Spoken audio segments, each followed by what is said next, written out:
नमस्कार दोस्तों, हमारे मनोरंजन चैनल में आपका स्वागत। आइए एक डिबेट और सुनते हैं सांजनी सर का। अब आरएसएस बताएं क्या कहना चाहते हैं। जय हिंद साइंस सर जी। हाँ जी, जय भीम आपको। जय हिंद मैं बोला। हाँ, तो मैंने जय भीम। ठीक है, बताइए क्या कहना है। समाज को क्यों तोड़ना चाह रहे हैं?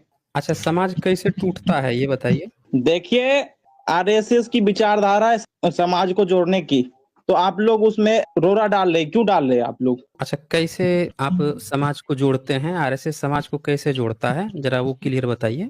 देखिए, जैसे भारत में पहले जाति व्यवस्था थी, उसको गोलवलकर जी ने सभी शंकराचार्यों से करके उस पे रोक लगाने का विचार किया।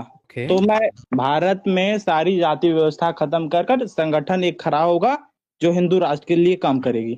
अच्छा, ये हिंदू राष्ट्र क्या है वो थोड़ा खुलकर बता दीजिएगा। देखिए, हिंदू राष्ट्र कोई वो नहीं है जाति धर्म से। अच्छा जी, भारत क्या है वो? में सभी हिंदू हैं। अच्छा, भारत के सब लोग हिंदू हैं। हाँ, कैसे हिंदू हैं, जरा वो समझा दीजिए हमें। देखिए, धर्म ग्रंथ कौन सा है? जब कोई धर्म बनता है, कोई भी धर्म बनता है, थोड़ा आप म्यूट कर लिया कीजिए, बैकग्राउंड साउंड आता है। जब भी आप बात कर लिया कीजिए, अपने को म्यूट कर लीजिए। तो जब भी कोई भी धर्म बनता है तो धर्म बनने की पहली प्राथमिकता ये होती है कि उसका उस देश के साथ ऐतिहासिक जुड़ाव हो, उसकी अपनी कोई फिलॉसफी हो, उसके पुरखे कुछ यहाँ पे लिख छोड़ के गए हों, कुछ न कुछ यहाँ पे उस चीज को दे के गए हों। तो आप जो हिंदू राष्ट्र खड़ा करने की बात कर रहे हैं, उसका जरा आप मुझे भारत में ऐतिहासिक बता दीजिए कि इतिहास से उसका क्या जुड़ाव है, भारत के पुरखों से उसका क्या लेना देना है जो आप यहाँ पे खड़ा करना चाहते हैं। देखिए, मेरा कहना यह है, समाज में जो भिन्नता है उसे समाप्त करके एक राष्ट्रवादी विचारधारा को स्थापित किया जाए, तो वही हिंदू राष्ट्रवादी विचारधारा तभी खड़ी हो सकती है जब उसका इतिहास से लगाव हो। कोई भी देश जो है बिना अपने ऐतिहासिक मूल्यों को संजोए अपना कोई नया राष्ट्र खड़ा नहीं कर सकता। ये तो वैसी बात हो गई कि आप यहाँ पे कहें कि हमें मुस्लिम राज खड़ा करना है, हमें ईसाई राज खड़ा करना है, यहूदी राज खड़ा करना है, हमें एक नया प्रोपगंडा राज खड़ा करना है। भाई, भारत के इतिहास में उसका क्या रोल है? जब तक उसका ऐतिहासिक जुड़ाव नहीं होगा। आपने कहा कि आपको हिंदू राष्ट्र खड़ा करना है, अगर हिंदू राष्ट्र अगर उसका इतिहास से जुड़ाव नहीं है, तो अगर जुड़ाव नहीं है तो भारत का थोड़े होगा, वो तो विदेशी होगा। विदेशी को क्यों भारत के लोग स्वीकार करेंगे? आपको ये बताना होगा कि आप हिंदू राष्ट्र जो खड़ा करना चाहते हैं, आपकी फिलॉसफी भारत के किस ऐतिहासिक दस्तावेज से ली जाएगी। आपने ये जो हिंदू शब्द लिया है वो किस ऐतिहासिक दस्तावेज से आपने इसको उद्धृत किया है, और भारतीय लोग कैसे इन चीजों से अपने को जुड़ा हुआ महसूस करेंगे, ये खुलकर बताइए आप। देखिए, जब भारत आजाद हुई थी तो पूर्व की सारी व्यवस्थाएं को संविधान द्वारा समाप्त कर दिया गया था। जो कुरीतियां पूर्व में थी उसे समाप्त करके एक ऐसा राष्ट्र बनाया जाए जो देश हित में काम करे। मेरा वही विचारधारा नहीं है। अच्छा, भारत में कितनी जातियां हैं? देखिए, कितनी जातियां हैं वो तो है, लेकिन इन सब को संगठित किया जा रहा है और इसमें संघ ने बहुत अच्छा काम किया है। तो आप लोग इसे तोड़ने का कृपया काम ना करें। मैंने जो पूछा उसका आपने जवाब नहीं दिया। हमने पूछा भारत में आज कितनी टोटल जातियां हैं। देखिए, इसकी आंकड़ा मेरे पास नहीं है सटीक, मैं नहीं बता सकता। चले, हम आपको एक मोटा मोटी आंकड़ा दे देते हैं। लगभग 6,000 जातियां हैं, 33,000 उपजातियां हैं, और इसमें से ब्राह्मण भी एक जाति है। अब आप हमें ये बताइए कि जिस जाति तोड़क की बात कर रहे हैं, कि आप एकता की बात कर रहे हैं, तो हिंदू राष्ट्र बनाने की बात कर रहे हैं, तो आपके आरएसएस को आए हुए कितने साल हो गए? लगभग 100 साल। चलिए ठीक है, हमने मान लिया कि 100 साल आपका हो गया है। इस 100 साल में आपने कितने गैर ब्राह्मण छोड़ दीजिए, हम करें कितने एससी एसटी ओबीसी को आपने अपना सर संघ चालक बनाया है आरएसएस का? देखिए, इसका जवाब इस प्रकार है, जैसे भारत के रॉ चीफ चाहे सेना के उच्च अधिकारियों को उस सेना में जो है वर्तमान में जो अच्छा काम करते हैं उसको ऊपर लाया जाता है। ठीक उसी प्रकार किसी को नहीं लाया जा सकता है उच्च पद पे। जैसे सर संचालक का पद है, ये मान्यता इसकी बहुत ज्यादा होती है, इसमें सभी को लाया नहीं जा सकता है। जो अच्छे काम करते हैं नीचे से उनको ऊपर लाया जाता है। मतलब आप ये कहना चाहते हैं कि देश में जो संघ है, आरएसएस है, जो 100 साल से एक्टिव है, उसमें आज तक एससी एसटी ओबीसी एक भी ऐसा नहीं हुआ जो सही से काम कर सके, जिसको आप अपना उसको सर संघ चालक बना सके? देखिए, हाँ जी। उनकी भागीदारी उसमें है, लेकिन उतने अच्छा तरीके से नहीं हो पाई है उनकी। अच्छा, ये डिसाइड कौन करता है? देखिए, डिसाइड पूर्व में जो संचालक हैं वही डिसाइड करते हैं। तो अगले अगर पूर्व जो प्रमुख हैं वो अगर ब्राह्मण हैं तो एक ब्राह्मण डिसाइड करता है कि अगला सर संघचालक जो है वो ब्राह्मण होगा या किसी अन्य जाति का होगा। आप यही कहना चाहते हैं ना? जी बिल्कुल, लेकिन इसमें ब्राह्मण और उसकी बात नहीं है, जो राष्ट्र के लिए अच्छा काम करे उसी विचारधारा है। तो ये मुझे बताइए सौरभ, आरएसएस आप किस वर्ण से आते हैं? तो आरएसएस के हैं, आप किस में आते हैं? देखिए, मेरा पूरा नाम सौरभ कुमार शर्मा है, मैं बिहार से आता हूँ। तो सौरभ कुमार शर्मा, आप जो हैं एक ब्राह्मण हैं और आप ये बता रहे हैं कि 100 साल से आरएसएस काम कर रहा है पर उसने आज तक एक भी एससी एसटी ओबीसी को टॉप लीडर बनने नहीं दिया, और आप एक ऐसा हिंदू राष्ट्र बनाने जा रहे हैं जिसमें एक ब्राह्मण ही डिसाइड 100 साल से करते आ रहा है कि अगला प्रमुख ब्राह्मण बनेगा। इसी तरह से जब हिंदू राष्ट्र बन जाएगा तो ब्राह्मण ही डिसाइड करेंगे कि ब्राह्मण ही हर जगह पे बनते जाएगा। ये आपका हिंदू राष्ट्र है, तो इसमें हिंदू राष्ट्र क्यों कह रहे हैं? आप ब्राह्मण राष्ट्र कहिए ना, जिसका प्रमुख ब्राह्मण होगा, जो डिसाइड ब्राह्मण करेगा। ब्राह्मण डिसाइड करेगा कि कौन बेहतर है, कौन अच्छा है, किसको प्रमुख बनाना चाहिए, कौन अच्छा काम कर रहा है कि नहीं कर रहा है। जब सारा काम ही ब्राह्मण ही डिसाइड कर रहा है, ब्राह्मण ही उस सीट पर बैठा है, जातियां जो हैं उपजातियां 33,000 उपजातियों में से, तो आप किस एकता की बात कर रहे हैं? आप कौन से यूनिटी की बात कर रहे हैं? कौन से आप जाति तोड़ की बात कर रहे हैं? और क्या आप बोल रहे हैं कि आप तोड़ने की बात कर रहे हैं? अरे आप खुद तोड़ के बैठे हैं। आप यहाँ पे आए हैं कि आप शर्मा ब्राह्मण हैं और आपका जो सर संघचालक हैं वो भी एक ब्राह्मण हैं, और ब्राह्मण ब्राह्मण बैठ के हिंदू राष्ट्र की, अरे हिंदू राष्ट्र की आप लोग क्यों बात कर रहे हैं? आप ब्राह्मण राष्ट्र की बात कीजिए ना, हिंदू राष्ट्र क्यों कह रहे हैं ब्राह्मण राष्ट्र की जगह? ये बताइए। देखिए, आपने जो कहा है आप समझ नहीं पा रहे हैं। बिहार अच्छा। में ज्यादातर शर्मा जो आते हैं वो बढ़ई समुदाय से आते हैं।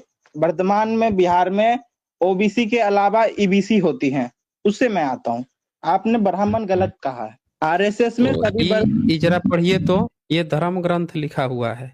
क्या आपके आरएसएस ने इसमें लिखा है बढ़ई? पहला ही लिखा है बढ़ई। इनको बोला है कि ये अंत्यज कहलाते हैं, यानी अछूत कहलाते हैं, और इन पर अगर एक बार भी नजर पड़ जाए तो सूरज की ओर देखना चाहिए। अगर इनसे बातचीत हो जाए, जैसे बढ़ई से अगर बातचीत हो जाए, तो किसी भी ऊंची जाति को नहा धो के स्नान करना चाहिए, तब जाके वो शुद्ध होता है। अब बताइए सौरभ, आरएसएस ये जो ग्रंथ है संस्कृत में लिखा हुआ है, पीढ़ी दर पीढ़ी ढो के कौन लाया है? जी, मैं मानता हूँ ये ब्राह्मण लोग लाए हैं, लेकिन आपको समझना पड़ेगा, जो अतीत में हो चुकी है उसे लेकर ढोया नहीं जा सकता है, उसमें तो क्या सुधार किए। आरएसएस ने इन किताबों का बहिष्कार कर दिया है? जैसे बाबा साहब ने मनुस्मृति को जला दिया था, खत्म कर दिया, टाटा बाय बाय। तो क्या आरएसएस ने ब्राह्मणों के जितने ग्रंथ हैं, वेद, पुराण, मनुस्मृति, रामायण, महाभारत, गीता, उपनिषद, इन सारे चीजों को, ऐसी जितने भी ग्रंथ हैं, क्या सबको पूरी तरह से नकार दिया है, खारिज कर दिया है? बोलिए। देखिए, इस सारे ग्रंथों में कालांतर में मिलावट हो चुकी है और ब्राह्मणों ने अपने फायदे के लिए इसका इस्तेमाल किया है। वो आरएसएस मान हमने ये तो कहा ही नहीं, ये तो आप यहाँ एक्सक्यूज देने लगे। अभी आप कह रहे हैं कि पुराने समय में ये सारी चीजें लिखी हैं, ब्राह्मण कह रहा है कि पीढ़ी दर पीढ़ी वो ढो के लाया है, ब्राह्मण ही आपका सरसंघ संचालक बना हुआ है, प्रमुख बना हुआ है, और अब आप कह रहे हैं मिलावट हो गई है। अरे मिलावट कैसे होगी भाई? पीढ़ी दर पीढ़ी ढो के लेके आया है, आप थोड़े लेके आए हैं। आपका काम था बढ़ई का, आप बढ़ई का काम किए हैं, आपकी जाति नीची बता दिया। मेहनत आप किए हैं, उसको काम था सिर्फ रट्टू। तोता होता है ना, घर में एक तोता लेके आते हैं, उससे कहिया बोलो हरे राम हरे कृष्णा, तू कहेगा हरे राम हरे कृष्णा। तोता जो है रट लेगा, रट्टू तोता बनते। उसका काम आसान है, खाना पीना खिलाइए, सुबह शाम जो है हले राम हले कृष्णा कहेगा। तो जिनका काम था पीढ़ी दर पीढ़ी ढो के लाना, उसको आप कह रहे हैं कि मिला दिए। कौन मिला के लाएगा? उसके दिमाग में घुस के थोड़े मिला देगा। आपका काम था बढ़ई का, आप बढ़ई का काम किए, इज्जत की रोटी खा के आए हुए हैं, आप अपना काम सही किए हैं, आपको तो कोई ब्लेम नहीं है। हम उसको कह रहे हैं जिसका काम था पीढ़ी दर पीढ़ी ढो के लाने का। तो जब ये किताब छपवा के बेचता है, उसमें लिखता है कि इसमें किसी ने मिलावट कर दिया है। हमारे दिमाग में जब पीढ़ी दर पीढ़ी ढो के ला रहे थे तो दिमाग के भीतर घुस गया था और घुस के मिलावट कर दिया था। ऐसा इस किताब के आप परिशिष्ट में लिखते हैं। और जब मिलावट कर ही दिया था, जब आपको पता चल गया कि सारे रामायण महाभारत, रामायण में आप तोप की चर्चा कर रहे हैं, जब सारे किताब में मिलावट है, तो आप इसको फेंक काहे नहीं देते हैं? पूरी तरह से नकार के खारिज क्यों नहीं करते हैं? क्या आपके किसी भी प्रमुख ने, आरएसएस के प्रमुख ने पब्लिक में ये बात कही है कि हमारे जितने भी धर्म ग्रंथ है सब मिलावट हो गई है, तो हम सारे ग्रंथों को पूरी तरह से बहिष्कार करते हैं? क्या ऐसा कभी स्पीच दिया है? देखिए, संविधान में भी कुछ त्रुटियां रही है जो संशोधन द्वारा शुद्ध की जाती है, या जो पहले थी उसे हटाई जाती है। ठीक, वो क्या आप संविधान को फेंक देंगे?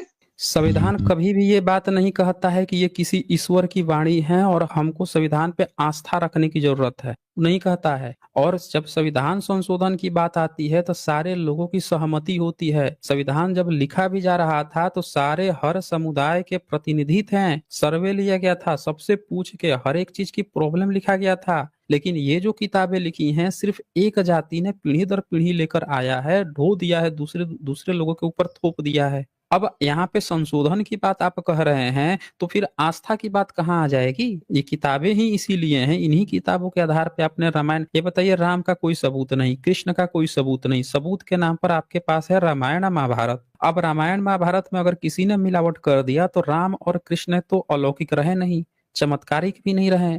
जो व्यक्ति अपनी किताब में मिलावट होते हुए भी किसी पब्लिक का कुछ नहीं कर पाया, इसका मतलब उसमें कोई चमत्कार नहीं था, कोई शक्ति नहीं है। तो जब नहीं है तो फिर आपने राम मंदिर क्यों बनवा दिया इतना बड़ा? किसको आप बेवकूफ बनाने की कोशिश किए? जिन किताबों में मिलावट हुई, राम ने उन किताबों को, कृष्ण ने उन किताबों को आके अवतार तक नहीं लिया बताने के लिए कि भाई ये मिलावट है, ब्राह्मण आप लोग को ठग रहा है। क्या रामकृष्ण आए थे बताने? नहीं आए। जब सारे पब्लिक ने मिलकर इन किताबों को नहीं लिखा है तो आप कॉन्स्टिट्यूशन से कैसे तुलना कर दिए? ये तो आस्था का विषय है ना, पब्लिक तो इन पर आस्था रखती है, वो तो आस्था के आधार पर कहती है कि भाई इस पर तो हमारी आस्था है, राम पे, कृष्ण पे, और हमारे राम जी ने ये कहा है, कृष्ण जी ने ये कहा है। तो ये मिलावट की बात कहाँ से आ गई और आप कैसे कॉन्स्टिट्यूशन से तुलना कर दिए? आप इसका जवाब दे दीजिए कि क्या आपके जितने भी देवी देवता हैं क्या वो काल्पनिक हैं? क्या उनमें कोई चमत्कार नहीं है, कोई भी शक्ति नहीं है, सिर्फ दिखावे के लिए हैं? देखिए, जहां तक चमत्कार की बात है, वे पूर्व काल में कहीं के राजा रहे। इसमें चमत्कार की नहीं, उनकी महिमा की, उनकी कार्यों की प्रशंसा होती है। लेखक जब कहानी लिखता है तो वे कुछ उस पे ज्यादा लिख देते हैं, चमत्कार जोड़ देते हैं। इसमें वास्तविकता से उसकी कोई लेना देना नहीं होती है। आप कह रहे हो कि कभी कोई राजा थे, क्या इसका सबूत मिला है कि आपके कोई राम कृष्ण कोई राजा थे कहीं पे? क्या इसका प्रॉपर कहीं सबूत मिला है या आप अपने तरफ से गढ़ रहे हैं? दूसरी बात कि जब उनकी बात आ रही है, जब आपको पता चल जाए कि ये चीज में जातिवाद झलक रहा है, जैसे राम है, राम जो है शंभु का हत्या करते हैं, तो जब आपको पता चल गया कि वाल्मीकि रामायण लिखी है उसमें मिलावट भी हो गई है, उसमें राम जो है शंभु की हत्या भी कर रहे हैं, तो आप किस तरह से उस किताब को डिफाइन कर रहे हैं? और उस राम, जब आपको जाति हटाना ही है, फिर राम की पूजा क्यों करवा रहे हैं? शंभुक जो हत्या हुई है उसको मैं आपको एक दिखाता हूँ, एक झलक दिखा देता हूँ कि आप राम का मंदिर बना रहे हैं और उसी किताब में शंभुक वध की बात की गई है। ये मैं स्क्रीन शेयर करता हूँ, सब लोग देख लीजिए। तो जिन किताबों में इस तरह की चर्चा आई हुई है और उसका आपने इतना बड़ा मंदिर, और आप कह रहे हैं कि आप जातिवाद खत्म करना चाहते हैं, ये वाल्मीकि रामायण है। और इस वाल्मीकि रामायण में ये 7वें खंड का 73 सर्ग है, ये पढ़ सकते हैं स्क्रीन पे क्या लिखा है सौरभ, आरएसएस? देखिए, मैं शंभुक वध के बारे में मैं जानता हूँ, मैं पहले पढ़ चुका हूँ। लेकिन आपको ये भी जानना पड़ेगा, कहानीकार द्वारा ऐसी भावना बनाई जाती है कि शूद्रों को नीच दिखाया जाता है, उन पे थोपा जाता है, उनको गरीब बनाया जाता है। ये आपको समझना पड़ेगा। एक बात बता दीजिए कि ये किताब में आप राम की अभी मंदिर बनाए हैं, आप बोल रहे हैं समाज तोड़ने की बात नास्तिक एथिस्ट लोग, अम्बेडकराइट लोग करते हैं। आप जिनके राम की मूर्ति बनाए हैं उसी किताब में लिखा है कि एक ब्राह्मण का अपने मरे हुए बालक को राजद्वार पर लाना और राजा को ही दोषी बताकर विलाप करना। एक ब्राह्मण का बच्चा मर जा रहा है तो उसके बदले में एक शूद्र की जो तपस्या कर रहा है उसका गर्दन काट देते हैं राम, उसकी हत्या करते हैं एक ब्राह्मण को बचाने के लिए, और कहते हैं कि ब्राह्मण की जीविका चली जाएगी अगर शूद्र जो है तपस्या करने लगेगा। तो इसी राम की मूर्ति बनवाए हैं, ये बताइए आप जातिवाद कैसे खत्म करेंगे? हमारा ये प्रश्न है। आप ये बता दीजिए जातिवाद कैसे खत्म करेंगे जब आपने जिस किताब के आधार पर राम को खड़ा किया है उस किताब में ही भयंकर जातिवाद है? बोलिए। देखिए, सबकी अपनी अपनी विचारधाराएं होती हैं, लेकिन आपको राम को समझना पड़ेगा, उनकी अच्छाइयों को समझना पड़ेगा, तब आप उनको जान पाएंगे। देखिए, किसी एक घटना से लेखक द्वारा मिलावट हो सकती है, लेकिन उनकी पूरी प्रकरण को पढ़ के समझना पड़ेगा कि उन्होंने कहाँ कहाँ अच्छे काम किए हैं और कहाँ नहीं किए हैं। उनकी जरा जो हमें बता अच्छाई, दीजिए कौन से अच्छे काम किए हैं। देखिए, राजा राम ने अपने पिता के कहने पर 11 वर्ष वनवास भोगे। उनके भाइयों का देखिए बर्ताव कैसा था, कितने अच्छे स्वभाव थे उनके, आपसी मेलजोल। राम से आपसी मेलजोल के बारे में सीखना चाहिए। ये जितनी अभी आपने कहानी सुनाई है राम की, ये तो दशरथ जातक कथा की है। ये तो दशरथ जातक कथा की है कि वहां पे 12 साल का वो पिता कहते हैं कि बेटा जाओ जंगल में, तो वहां पे राम सीता और लखन तीनों चले जाते हैं। वहां फिर भरत जाता है 9 साल बाद कि पिताजी मर गए हैं, चलो वापस लौटो, तो सीता और लखन वापस लौट आते हैं। राम नहीं लौटता, नहीं 12 वर्ष पूरा करके जाऊंगा। ये तक तो आपने जातक कथा से उठा ली।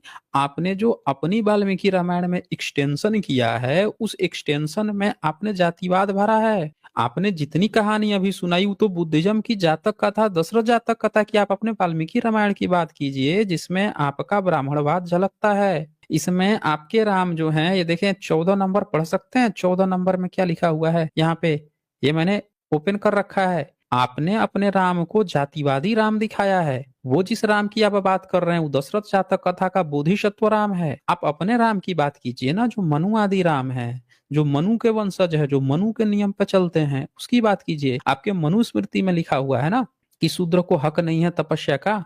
तो यहाँ पे राम आपके मनुवादी राम है ना, मनु के वंशज हैं, तो देखे गर्दन काट देते हैं यहाँ पे। आप अपनी बात कीजिए। आपके राम जाति पूछ रहे हैं। और ये बता दीजिए, आप कह रहे हैं कि मंदिर बना दिए, राम मंदिर में कितने लोगों को आपने पुजारी बनाया है जो SC ST OBC हैं? बताइए, अभी पता चल जाएगा। देखिए, उसके लिए उसकी कोई क्राइटेरिया होती है, वो क्राइटेरिया पूरा करने के बाद कोई वहाँ की पंडित बनते हैं, पुरोहित बनते हैं। मतलब आपका जो हिंदू राष्ट्र बनेगा, उस हिंदू राष्ट्र में देश की 90-95% 97% आबादी जो है उसमें योग्यता ही नहीं है। RSS का जो प्रमुख है वो ब्राह्मण बन रहा है, फिर ब्राह्मण डिसाइड कर रहा है कि अगला ब्राह्मण ही बने, दूसरा जाति न बने। आपने राम मंदिर बनवा दिया, उस राम मंदिर में कम से कम आप कह रहे हो कि जाति हटाने की बात करते, तो ये यहाँ पे जो जातिवाद यहाँ पे दिख रहा है कि SC ST को हक नहीं है, पिछड़ा को, शंभू को हक नहीं है, शूद्र है, तो हमें तो लगा था कि आप कहीं जाति हटाने की बात कर रहे हैं, तो राम मंदिर बनाएंगे तो कहेंगे कि नहीं नहीं, हमारे देखो राम जो है जातिवादी राम नहीं है, तो चलो हम सबसे पहले यहाँ के सारे पुजारी जो हैं शूद्रों को देते हैं। ट्रस्टी जो 15 ट्रस्टी आपने बनाई थी, उसमें कितने आपने SC ST OBC को जगह दिया था 15 में से? देखिए, ट्रस्ट मेंबर में नहीं मिली, मैं मानता हूँ, लेकिन उनमें सर उसमें मेरी अच्छी जानकारी नहीं है, मैं इसके बारे में नहीं बता सकता हूँ। आपने और एक भी ओबीसी को आपने ट्रस्ट मेंबर में नहीं शामिल किया। 15 में से सिर्फ एक SC को शायद आपने शामिल किया था, वो भी आपकी विचारधारा के रहे होंगे। एक भी OBC को नहीं किया। देश की 85% 87 एक भी आपने क्षत्रिय, जो राजपूत समुदाय क्षत्रिय लोग जो हैं, उन लोगों तक को आपने शामिल नहीं किया जो अपने को राम का वंशज बताते हैं। वाल्मीकि समाज के एक व्यक्ति को नहीं शामिल किया, जो लोग बोल रहे हैं कि वाल्मीकि हमारे रामायण लिख के बैठे। और आप कह रहे हैं कि आप इन चीजों को खड़ा करके जातिवाद खत्म करना चाहते हैं। यहाँ आप क्यों हिंदू राष्ट्र कह रहे हैं, मुझे ये नहीं समझ में आ रहा है। मंदिर बना रहे हैं वो पुजारियों के हाथ में है, ट्रस्ट बना रहे हैं वो आपके ब्राह्मणों के हाथ में है, आपके प्रमुख जो है वो सारा चीज आपका ब्राह्मण के हाथ में। तो आप सीधे सीधे कहिए कि आप भारत को एक ब्राह्मण राष्ट्र बनाना चाहते हैं। इसको कह देने में क्या दिक्कत आ रही है? सीधे कहिए कि हम एक ब्राह्मण राष्ट्र बनाना चाहते हैं और हम ब्राह्मण डिसाइड करेंगे कि अन्य जातियां योग्य हैं कि नहीं है। हम उन्हें डिसाइड करेंगे कि हमारा जो ब्राह्मण राष्ट्र होगा, उस ब्राह्मण राष्ट्र में कौन कौन SC ST OBC योग्य है कि नहीं है, हम डिसाइड करेंगे। ब्राह्मण ही तो अभी भी डिसाइड कर रहा है। तो आपको हिंदू राष्ट्र कहने की क्यों जरूरत पड़ रही है? आप उसको ब्राह्मण राष्ट्र कहने में क्या दिक्कत आ रही है? बोलिए सौरभ RSS। देखिए, उस ट्रस्ट में कोई जातिवाद नहीं है, उसमें आप ही बता रहे हैं कि SC को शामिल किया गया है। हम लोग कभी RSS में किसी की जाति नहीं जानते हैं, नहीं पूछ सकते हैं। ये बात आप जानते हो या नहीं जानते हो, मैं नहीं जानता, लेकिन आप RSS के बारे में जानिए, तो इसमें कोई किसी की जाति नहीं पूछती है। पूछी जाती है नहीं। अच्छा, एक मिनट। आपके आरएसएस वाले जो हैं, जब कोई जाति नहीं जानते हैं तो ऐसे कैसे हो गया कि 33,000 उपजातियों में से एक ही जाति के लोग जो हैं आज तक प्रमुख बनते आ गए? अभी आप कह रहे थे कि मंदिर के सारे पुजारी जो हैं, वैसे हैं ही सारे पुजारी ब्राह्मण हैं, ये कैसे हो जाता है कि एक ही जाति के सारे, आप जाति पूछते भी नहीं है फिर भी सारे का सारा एक ही जाति के कैसे आ जाते हैं भाई? ये कौन सा आप लोगों का लॉजिक है कि आप शादी करते हैं, कहते हैं कि हम तो भाई जाति मानते ही नहीं है, शादी फिर ब्राह्मण में ही करते हैं? ये कौन सा आप लोगों को नजर देखने का तरीका? इसीलिए तो मैं कह रहा हूँ कि नाम सही कर दीजिए। जब आपका जो चूज करने का तरीका है, पहचान करने का तरीका, योग्यता देखने का तरीका है, उसमें हमेशा ब्राह्मण ही फिट बैठता है आपके नजरिए में, तो आप हिंदू क्यों कह रहे हैं? सीधे कहिए हम ब्राह्मण राष्ट्र बनाना चाहते हैं और उसमें जो ब्राह्मण होगा वही हमारी आंख का ऐसा एक्सरे है कि हमेशा ब्राह्मण पे ही पड़ता है, ब्राह्मण को ही खींचता है। हमारे आंखों का नजरिया जो है सिर्फ ब्राह्मणों में ही योग्यता खोजता है, एससी एसटी ओबीसी हमें नजर ही नहीं आता है, वो सब फेल हो जाते हैं, ऑटोमेटिकली फेल हो जाते हैं। तो कितना जबरदस्त आप लोगों की आंखों में फिल्टर लगा हुआ है, आप उसको हिंदू क्यों कह रहे हैं? मुझे ये नहीं समझ में आ रहा है। आप सीधे सीधे कहिए कि हम ब्राह्मण राष्ट्र बनाना चाह रहे हैं। बोलिए सौरभ, आरएसएस। देखिए, मैं हिंदू राष्ट्र इसलिए कह रहा हूँ, कालांतर में मुसलमानों ने अपने राष्ट्र मांगे, पाकिस्तान मांगे, चुनाव हुए तो वे लोग मुस्लिम राष्ट्र पाकिस्तान, जो आप जानते होंगे, बोल जो आप दीजिए, हम सुन रहे हैं। पाकिस्तान बने हैं मुसलमानों के राष्ट्र, वे वहां नहीं गए, तो मैं उसमें हमारी कोई आपत्ति नहीं है। जो मुसलमान यहाँ रहना चाहते हैं वो संविधान को माने, वो हिंदुओं की सद्भावनाओं को समझे, इस आधार पे यहाँ रह सकते हैं।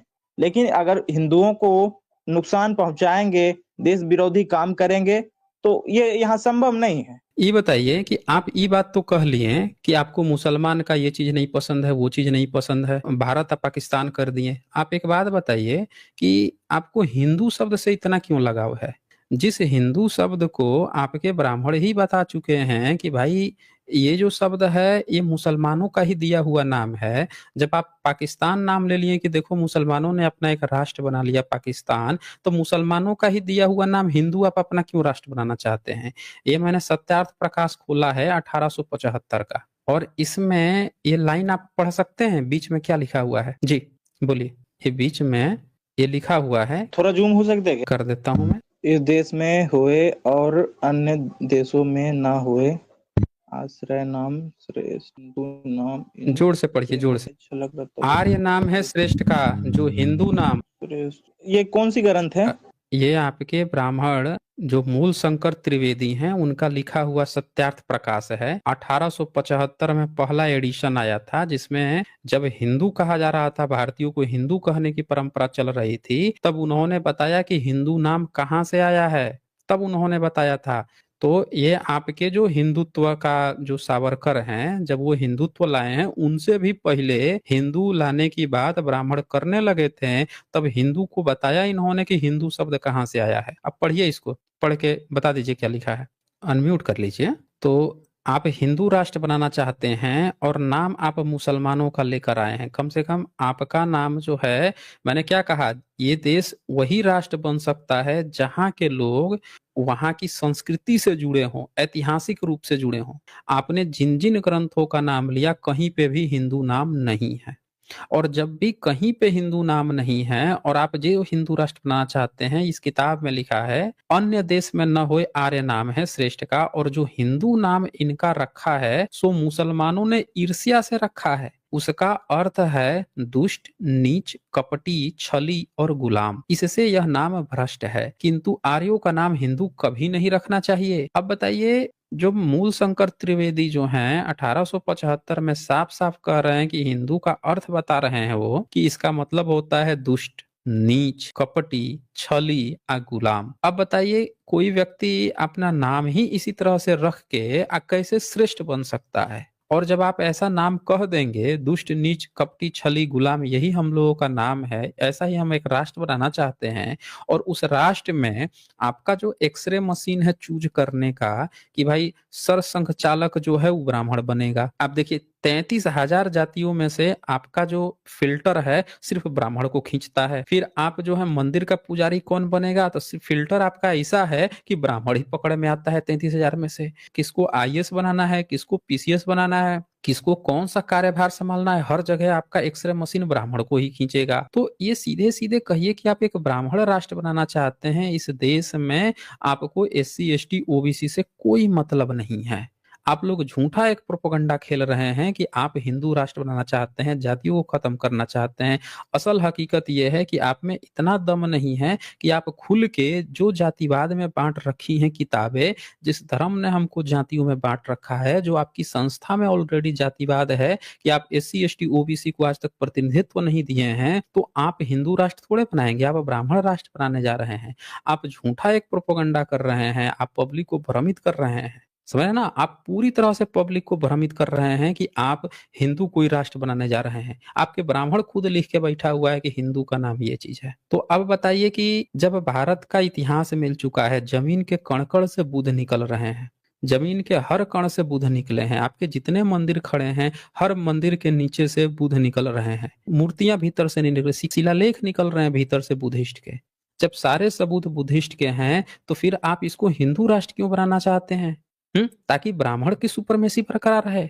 आप कभी नहीं चाहते हैं कि जब ये देश बुद्ध का है, बुद्धिस्ट लोगों का है, तो उनको सौंप दीजिए ना, आप आराम से रहिए। जैसे आप कह रहे थे कि भारत में मुस्लिम जो है रहना चाहता है तो रहे, लेकिन हमारे लोगों से के साथ खिलवाड़ ना करे। तो यही बात यहाँ पे भारत का SC ST OBC आपसे कह रहा है कि आप इस देश में रह रहे हैं, चुपचाप रहिए। आप इस देश के जो इतिहास है उससे छेड़खानी मत कीजिए। इस देश के जो स्वाभिमान है, सम्मान है, उससे खिलवाड़ मत कीजिए। आपके लोगों को जब विदेश में जाके कहना पड़ रहा है कि हम बुद्ध की धरती से आए हैं, तो आप किस सम्मान स्वाभिमान की, आप कौन से हिंदू राष्ट्र की बात कर रहे हैं भाई? जब जाके विदेश में आपको बताना पड़ रहा है कि हम बुद्ध के राष्ट्र से आए हैं। तो ये आपकी कहानी है सौरभ दास। मेरे ख्याल से आपको काफी समय दे दिया मैंने। चलें फिर तो देख लीजिए आप लोग कि ये आ तो गए हैं हिंदू राष्ट्र बनाने के लिए, लेकिन इनके पास कोई सबूत नहीं है, एक सिंगल सबूत नहीं है। बस इनको बता दिया गया है, समझा दिया गया है कि हिंदू राष्ट्र बन जाएगा, जातिवाद खत्म हो जाएगा। पर इनके पास इसका कोई जवाब नहीं है कि जहां भी फायदे की बात आती है वहां पे ब्राह्मण ही क्यों ये चूज करते हैं। अरे जातिवाद खत्म करना है तो आप रिप्रेजेंटेशन दीजिए पहले SC ST OBC को हर जगह पे, तब तो पता चलेगा ना है। चूज ब्राह्मण करेगा। तो ये इनकी हालत थी। अब कोमा में भी चले गए थे लास्ट में। फिर यहाँ पे राजे लिखते हैं ये पांडे जो है वो हिंदू बन के घूमने या मुस्लिम ये OBC SC ST को आपस में या फिर धर्मों में लड़ाएंगे। यही है ना ये। बताइए इनका जब इस देश से कुछ ऐतिहासिक है नहीं, अब ये नया एक राष्ट्र खड़ा करना चाहते हैं। इनका ब्राह्मण बता रहा है कि हिंदू का मतलब ये होता है, अब वो ये चीज खड़ा करेंगे। बताइए ये देश, कोई भी देश अपने मूल संस्कृति अपनी विरासत पे खड़ा होता है। जब तक लोग उससे अटैचमेंट नहीं महसूस करेंगे कि हमारा ये कल्चर है, ये हमारे पुरखे हैं, हमारे पुरखों ने आज तक अपने को जब हिंदू नहीं कहा, हम आज हिंदू कहने लगेंगे हैं। तो ये चीज है, हमारे पुरखे जो हैं बुद्ध की मूर्ति बना बना के हर जमीन हर जगह रखे हुए थे। बुद्ध के पास जाते होंगे तभी ना जमीन से बुद्ध निकल रहे हैं। हमारे पुरखे अगर रामकृष्ण को मानते तो जमीन से रामकृष्ण निकल रहे होते। मंदिर में जाते तो मंदिर हर जगह से निकल रहे होते। निकल रहे हैं बुद्ध, बोधिसत्व, अवलोकितेश्वर, यानी हमारे पुरखे लोग इनको मानते थे। ये एक नई कहानी लेके आए हैं, हिंदू बना देंगे ये सबको। मान के धर्म की छात्र में नहीं आता तब तक OBC हिंदू OBD मुस्लिम से लड़ेगा और पंडा मजा करेगा। भाई यही तो चल रहा है यहाँ पे। आज बस इतना ही, फिर मिलेंगे हम अगली वीडियो में अगले जानकारी के साथ। तब तक के लिए नमस्कार।